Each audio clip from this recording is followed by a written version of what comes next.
So yun na nga guys, nag-home service tayo dito sa Pelenbes, Binyan, Laguna, taga Imus, Cavite po tayo. Yun po yung issue ng TV na sir, blank image, walang gawa naman shorty po sa panel. Ito po yung pangalawa nating gawa. Yun po, may silyo pa ang kanilang TV. Pangalawa nating gawa na Huawei TV. Yun po, 55 inches po. Same issue ito sa gawa ko po na taga Dasma po. Sa gusto pa po magpagawa po, nag-home service po ko na NCR, Calabarzon at Laguna. Yun po, napakalaki pa po ni sir at may good signal pa po na recover sa kanyang TV. Kasi mga ma'am sir, kaliwat kanan po ito yung signal na kanilang TV. So dapat po, pagpunta ko po sa inyo, dapat po may ma-recover tayo na good signal. Yan po ang kanyang timing control board na tinatawag po. Dapat po dyan sa kaliwat kanan po na signal po, dapat po meron tayong makuha magandang signal. Kasi po pag both side po ay may sira po, pag both side po may sunog yung panel, ibig po sabihin hindi naman po magagawa. Napakalungkot po yung mga pangyayari na magaganon kasi mauwi ko lang po sa Chika Pay.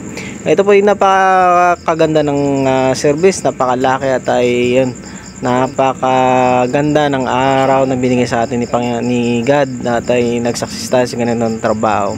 At ay napakabait din ni sir sa pag-aasikaso. Ito pala si sir, nakita niya yung video ko sa unang kong gawa na taga Dasma na upload ko po sa YouTube. Siguro po nag-search si sir sa Google na about sa kanyang Huawei TV or dumaan siguro sa kanyang wall. At yun nga po, home service tayo po ng NCR at Calabarzon. So yun nga po, tinawagan tayo ni sir, tapos yun, tinext na natin, tinext niya yung address niya. So pinuntahan natin sa Binyan, Laguna. So yun nga po mga sir, nag-success tayo dyan. Gawa mo po, meron pa pong good signal na na-recover namin. At hindi po malala yung sira ang TV ni sir. So lucky kasi yun nga po sir, pag napanood mo tong video na to, napakalaki po yung TV ninyo. Gawa nga po hindi pa malala or hindi pa maraming guhit o wala pang black spot sa gilid sir. Sir, napakalaki nyo po talaga. At yan, kahit nga po medyo masilan kayo sa screen, at least sa awa ni God at napantayan ko yung quality na hinahanap nyo, napantayan ko yun nga po sir. Speaking of quality, yun nga po nilagyan natin ng heatsink, umiinit yung IC. Yan nga po, pangalawang lagay ko nito nung nasa Dasma ako, umiinit yung heatsink na yan. Heatsink na yan, yung timing control board na yan. Yun pala nung nalaman ko is kinakabit din siya sa Sony TV, yung ganyang timing control board sa Sony TV na Google yung apps. Yun nga po, na-discover natin na sakitin pala yung ganyang timing control board.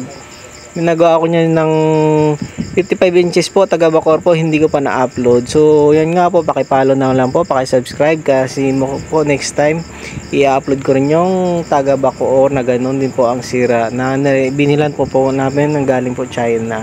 Ayun nga po, lahat naman ng galing sa China ngayon, kahit nga panghilod na galing na China.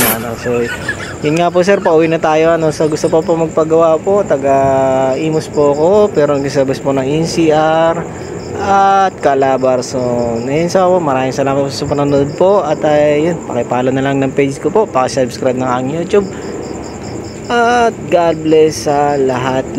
Maraming salamat po, lalo na kay God po. Maraming salamat po sa blessing ngayong araw at sa sunod pa na araw. God bless. Thank you.